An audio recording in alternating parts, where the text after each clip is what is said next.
بسم الله الرحمن الرحیم. سلام و عرض ادب هموطنان گرامی. در این برنامه ویدیویی را تهیه دیدیم که بسیار جالب و ارزشمند است و او در رابطه با شخصیت چارلز سوم پادشاه جدید انگلستان است که یک هفته قبل به عنوان پادشاه انگلیس انتصاب گردید. شخصیت چارلز سوم در زمان ولیعهدی از او در طول 70 سال بسیار شخصیتی سوال برانگیز بوده و چیزی که برای ما و شما بسیار جالب است دیدگاه ها و نظریات او در رابطه با اسلام است. همین حرف باعث شده است که بعضی ها بدین باور شوند که چارلز سوم پادشاه بریتانیا یک مسلمان است. من اینجا مقاله را از روزنامه میدل ایست آی انگلیس به فارسی ترجمه کردم و 5 نقطه نظریات چارلز سوم را در رابطه با اسلام که در سخنرانی های خود ایراد کرده است خدمتتان تقدیم می دارم. چارلز سوم زبان عربی را به خاطر دانستن قرآن کریم آموخته است. چارلز سوم 5 سخن مهم در رابطه با اسلام و مسلمانان گفته است. چارلز سوم که فعلا در رأس کلیسای انگلیس قرار دارد بیانیه های زیاد دینی و تاریخی در رابطه با مسلمانان ایراد کرده است.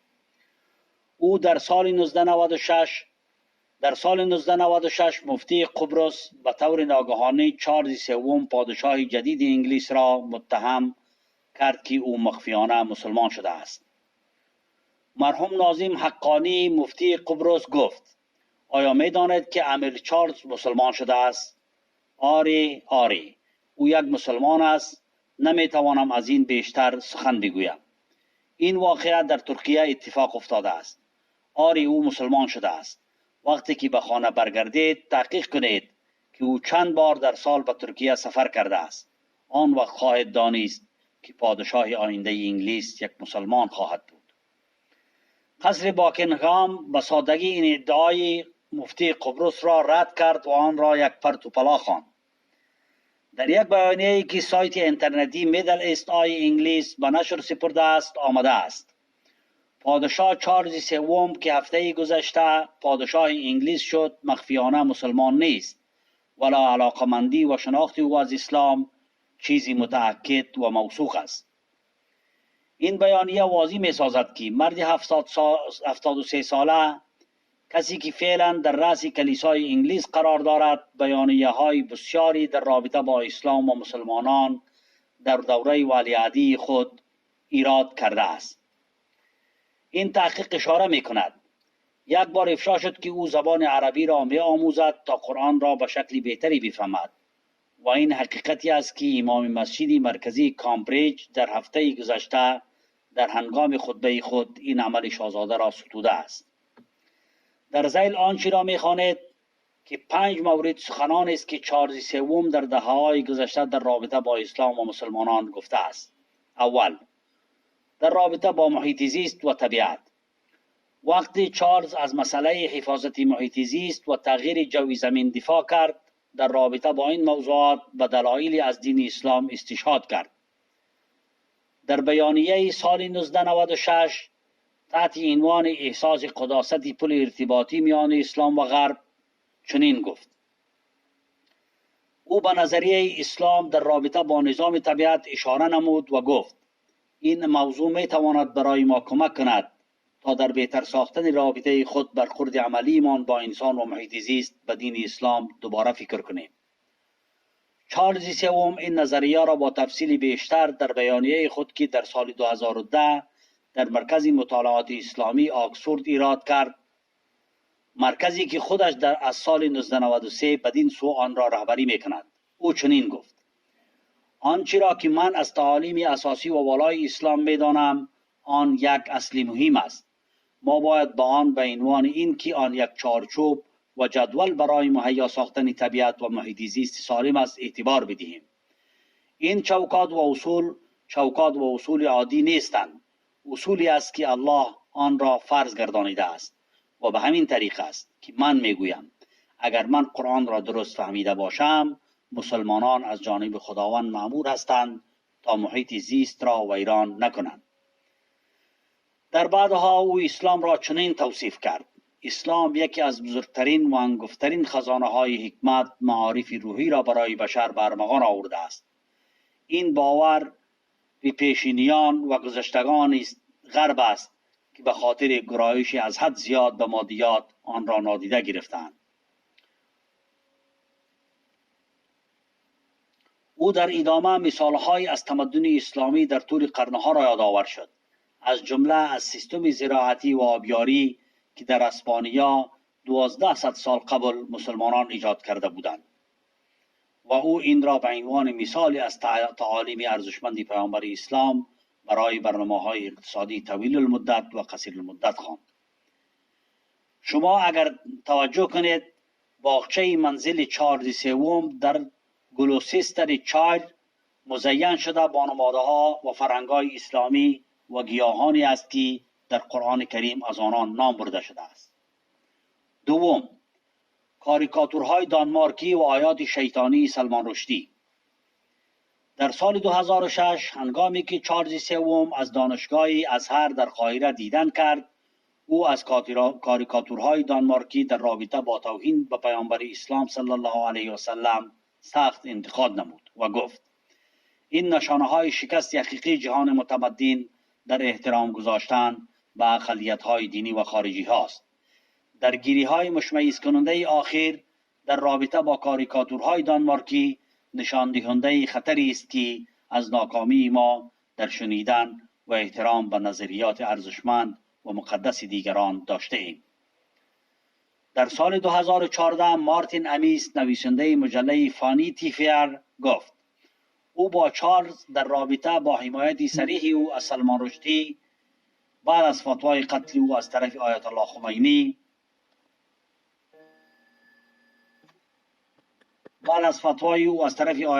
خمینی صحبت کرده است.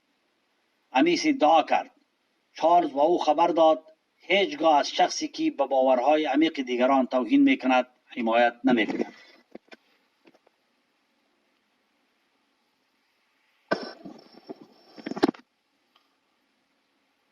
سوم، اسلام و غرب. چارلز از ضرورت غرب برای فهم بهتر اسلام صحبت کرده است و ویژه در بیانیه خود در اکتبر 1993 که در آن در بسیاری موارد از متون اسلامی استشهاد کرد. او گفت: به هر اندازه‌ای که در غرب از اسلام برداشت غلط وجود داشته باشد، به همان اندازه ما از آنچه که فرهنگ و تمدن ما مرهون احسان جهان اسلام است بیخبر میمانیم. او در مرکز تحقیقاتی اسلامی آکسفورد گفت: 300 سال و یا 3 قرن می شود که به باور من ما در قید ناکامی های گیر افتاده ایم که از تاریخ برای ما به میراث مانده است. یعنی ما ملتی تاریخ زده ایم تا یک ملتی با حقیق. او گفت: اسلام حافظ تیوری متافیزیک و یگانگی یعنی توحید میان ما و جهانی پیرامون ماست، چیزی که غرب بعد از نهضت رنسانس آن را از دست داده است. او همچنان از مردم خواست تا فریب ارتباط دادن اسلام با بنیادگرایی را نخورند و نباید ذهن ما برای این باور میلان کند که بنیادگرایی به شیوه امروزیش ویژگی اسلامی دارد و برخواسته از طبیعت مسلمانان است.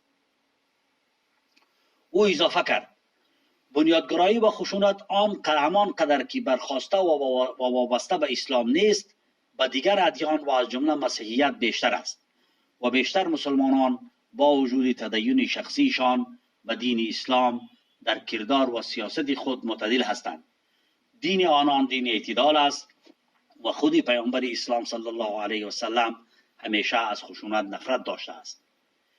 در بیانیه سال 2013 در کنفرانس جهانی اقتصاد اسلامی در لندن، چارلز سوم یک شناخت مفصل از اقتصاد اسلامی و فواید آن که ممکن است به بازارهای مالی جهان جلب شود بیان نمود. او در این کنفرانس گفت: مطمئناً ایده خوبی است که بررسی کنیم که چگونه روش اقتصاد اخلاقی اسلام میتواند رویکرد منصفانه و اخلاقی را برای مدیریت خطرات نظام اقتصاد، تجارت و امور مالی فراهم کند.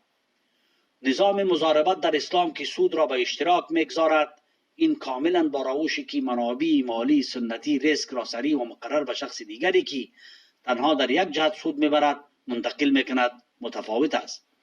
وی در ادامه با استفاده از مفهوم اسلامی سود در مورد مصرف عادلانه منابع طبیعی اظهار نظر کرد و گفت: من گمان میکنم اگر ممنوعیت اکید قرآن از ربا بر نظام اقتصادی حاکم بر زمان کنونی اعمال شود، قطعاً بدهی که به دلیل فرسودگی سرمایه های طبیعی زمین به نسل‌های آینده میسپاریم خواهد بود و رباخواری باید کاملا غیر قابل قبول باشد. به همین دلیل است که سازمان‌های مالی و تجاری که به اصول ریشه‌دار در اسلام پایبند هستند می توانند در ایجاد رویکرد اخلاقی تر که به نتایج عادلانه منجر شود کمک کند. پنجم، نفوذ مسلمانان در جهان. چارلز سوم بارها به سهم مسلمانان در علم، هنر و زمینه‌های دانشگاهی اشاره کرده است. او در دانشگاه الازهر در سال 2006 گفت: باید به یاد داشته باشیم که ما در غرب مدیون علمای اسلام هستیم. به لطف آنها بود که گنجینه‌های آموزش کلاسیک در دوران تاریک اروپا زنده ماند. او 3 سال قبل در مؤسسه آموزش عالی مارک فیلد در لستر شایر با اظهار نظر در مورد سهم اسلام در ریاضیات گفت: هر کسی که به سهم اسلام و مسلمانان در رنسانس اروپا به عنوان تمرین عملی شک دارد باید سعی کند حساب ساده با استفاده از اعداد یونانی انجام دهد که این کار ممکن نیست.